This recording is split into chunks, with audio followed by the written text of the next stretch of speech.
Sir पहले अपना नाम बता दीजिए। मेरा नाम वफ़ा अब्बास है। जी। अब्बास जी, अभी तक के जो है आवाम के बीच में एक चेहरा अलग था, मगर राजनीति से जुड़ने के बाद आप जो है कहीं न कहीं चेहरा दूसरी तरफ से जा रहा है। कैसे देखते हैं, क्या कहते हैं 2024 में कहाँ तक के बीजेपी के साथ में, तो कहाँ तक राजनाथ सिंह को आप कदम बढ़ाकर जिताएँगे? कैसे देखिए देखते हैं? देखिए चेहरा हमारा शुरू से एक था। जिन लोगों को याद होगा, आज से डेढ़ पौने 2 साल पहले भी जब हम लोगों ने पहला कैंप किया था, तो उस समय भी हम लोगों ने रक्षा मंत्री राजनाथ सिंह जी का चेहरा हमारे बैनर पे उस दिन से है। और जो लोग हमारे 1.5 साल पुराने प्रोग्राम में शामिल हुए थे, उस समय क्योंकि वोट मांगने का वक्त नहीं था, तो हम लोग उस वक्त भी उनसे सपोर्ट मांगते थे कि आप लोग जब वक्त आए तो सपोर्ट रखिएगा, क्योंकि हमारा मकसद उनके साथ मिलकर सिर्फ काम करना है और लोगों की मदद करना है। और आप लोग ये बात समझ सकते हैं, आप ग्राउंड पे सर्वे कर सकते हैं। हम लोगों ने 25,000 लोगों तक चश्मे पहुंचाए, जिससे उनकी ज़िंदगी में बेहतरी हुई है। इसके अलावा हम लोगों ने 1200 लोगों के मोतियाबिंद के ऑपरेशन कराए।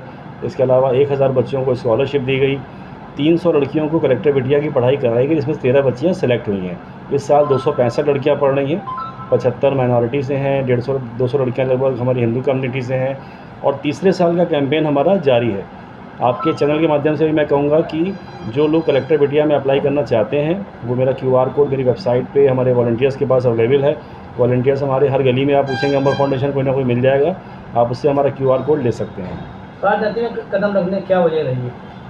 देखिए, वजह ये रही कि मैंने ये महसूस किया कि लोग सच्चाई से कहीं ना कहीं दूर किए जा रहे हैं। जैसे मुसलमानों में कहा जाता है कि कुछ पार्टियां धर्म के साथ चलती हैं।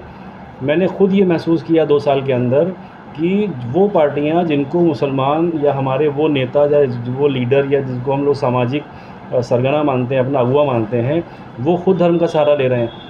आज की डेट में जितने मुस्लिम ग्रुप हैं, आप उसके ऊपर देख लीजिए, राजनाथ जी को और बीजेपी को वोट ना देने के लिए कुरान, हदीस और शरीयत के हवाले से तमाम वीडियो बनाए जा रहे हैं, तमाम बड़े बड़े राइटअप डाले जा रहे हैं, उनकी हदीसों का हवाला दिया जा रहा है। आप काम पे बात नहीं कर रहे हैं। मैं ये पूछना चाहता हूँ कि जो गवर्नमेंट का गवर्नेंस पार्ट है, उसके ऊपर अगर आप चर्चा करिए, तो करोड़ों की तादाद में मकान मिले हैं। जो मुस्लिम बहुल गांव हैं, वहाँ पे पत्रकार जाएँ, आप लोग जाएँ, और हर वो मौलाना, हर वो आदमी जाए, बल्कि मैं तो कहता हूँ कि बस भर भर के हर मोहल्ले से विज़िट कराई जाए उस मुस्लिम बहुल गाँवों का। वहाँ जाके देखा जाए कि कितने आवास मिले हैं मुसलमानों को। आयुष्मान कार्ड सबको मिला है। अभी हम लोग डेली बेसिस पे आयुष्मान कार्ड 8,000 से ज़्यादा आयुष्मान कार्ड हम लोगों ने ढूंढ के निकाल के उन लोगों को दिए हैं जिनके सरकार ने बनाए 2018 में थे, मिल रहे हैं उनको 24 में। अब इनसे पूछा जाता है कि साहब आपको कैसा लग रहा है, तो बड़े खुश हो जाते हैं, चमत्कार हो गया, कमाल हो गया, खुदा की रहमत है कि मुझे 30 लाख मिले, 50 लाख मिले। और जब इनको एहसास दिलाया जाता है कि बनाया था 18 में, दिया गया 24 में, 6 साल में कितना खर्चा किया इलाज पे, चाची चाचा जो भी होता है, तो बताते हैं 2 लाख, 1 लाख, 5 लाख। अब उनको जब ये एहसास कराइए कि आप जिसके वोटर थे, उसने वोट लेके आपको छोड़ दिया, आप उसके वोटर थे, भले वो हार गया, सरकार नहीं बना पाए, लेकिन उसकी जिम्मेदारी थी आपको गवर्नमेंट स्कीम से जोड़ता। अगर ये कार्ड आपको 2018 में दे देता, तो आज आप लाखों रुपए से अमीर होते।